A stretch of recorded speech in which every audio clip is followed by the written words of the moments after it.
से फिर आगे अल्लाह तबारक व तआला ने हज के महीनों के बारे में अलामतें इरशाद फरमाई और मसाइल हज कुछ आगे जाके बयान किए। और एक और गलत रस्म लोग रस्में बना लेते हैं ना, एक और रस्म थी कि यहूदी और ईसाई जब हज करते थे ना, हिराम बांध लेते थे, फिर दरवाजे से घर में दाखिल नहीं होते थे, ऊपर से छलांग लगा के क्या हम पाक हो गए।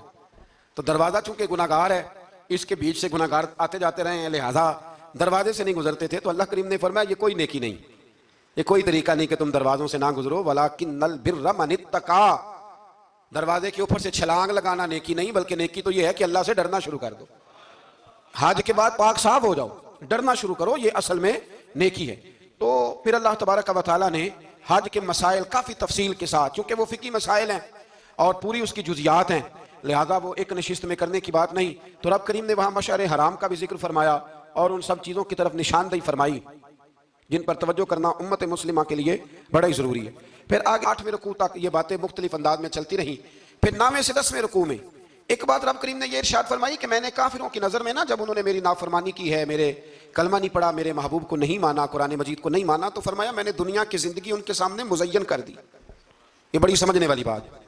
फरमाया ज़ुय्यिना लिल्लज़ीना कफ़रू, वो जिन्होंने कुफ्र किया था ना, उनके लिए ज़ीनत दे दी किसे?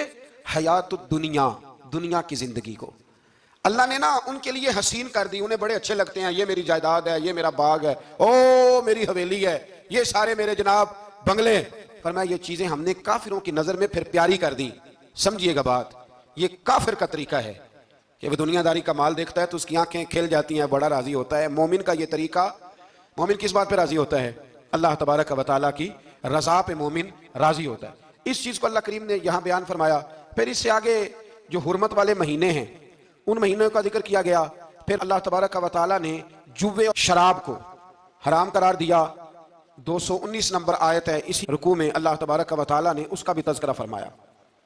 ये तफसील के साथ तज़किरे जारी रहे। फिर इसी तरह औरतों के जो हैज़ो नफास के मसाइल हैं उनको भी अल्लाह तबारक व तआला ने इसी पारे के अंदर बयान फरमाया। कुछ तलाक के मसाइल भी अल्लाह करीम ने इसी पारे में 9वें रुकू से आगे जाके उन सारी चीज़ों को अल्लाह करीम ने बयान फरमाया। फिर ये भी इरशाद फरमाया हैज़ो नफास मसाइल और तलाक, इन सारी चीज़ों को बयान करने के बाद फरमाया कि इनके मसाइल गोया सीख लो, उस पर अमल करो। और फरमाया तिलका हुदूदुल्लाह, ये अल्लाह की हदें हैं, फला तातदूहा, अल्लाह की हदों से आगे न गुजरना। ये वो बाउंड्री है जो अल्लाह ने बनाई है, ये हुक्म वो हैं जो रब ने दिए हैं, तो इनसे आगे ना जाना।